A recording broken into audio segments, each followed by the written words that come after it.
The ATV flips sideways across the flooded trail while distant screams echo from somewhere beneath the mountain.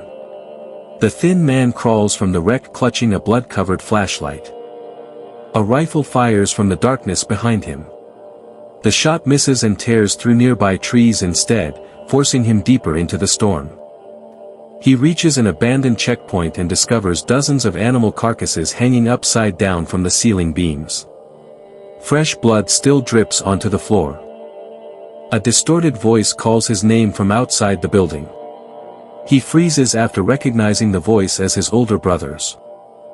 3 days earlier, the brothers had reunited after nearly a decade apart. Their conversation stayed polite until the forest was mentioned.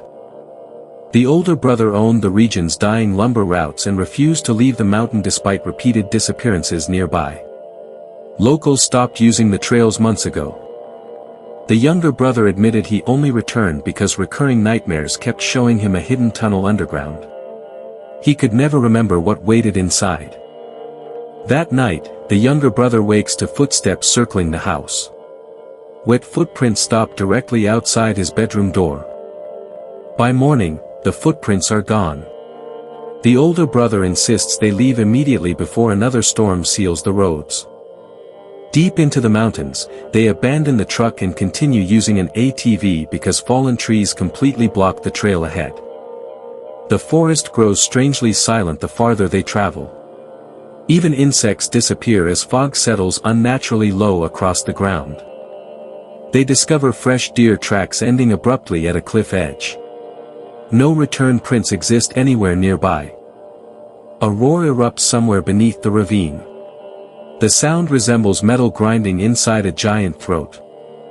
At sunset, they set camp beside a collapsed bridge. The younger brother notices symbols carved into nearby rocks. The carvings trigger fragments of memory. He suddenly recalls standing there as a child covered in mud and screaming at someone underground. The older brother finally admits their father once brought them there years earlier during a hunting trip that ended badly. Before he can explain further, something massive moves between the trees surrounding camp. Branches crack in every direction at once. The brothers fire blindly into the forest. The movement stops instantly, replaced by complete silence. The brothers continue uphill toward the cliffs while thunder rolls beneath the mountain instead of above it. The sound follows them with unnatural rhythm. Half buried beside the trail, the younger brother discovers an old hunting knife identical to one their father carried years ago. Fresh dirt still clings to the handle. The older brother claims their father lost the knife long before his death. His voice shakes while saying it. As fog thickens around the cliffs, both brothers begin hearing footsteps matching their own pace from somewhere underground. They finally reach a narrow cave entrance hidden beneath collapsed stone. The younger brother stops instantly after recognizing it from his nightmares.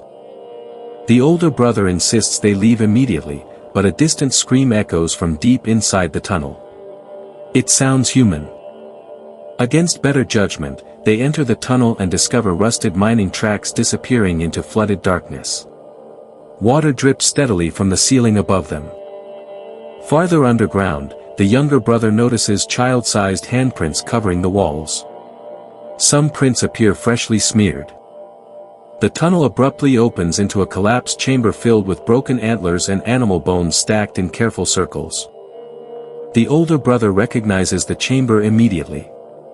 He admits their father once dragged them out of this exact place during the night they disappeared.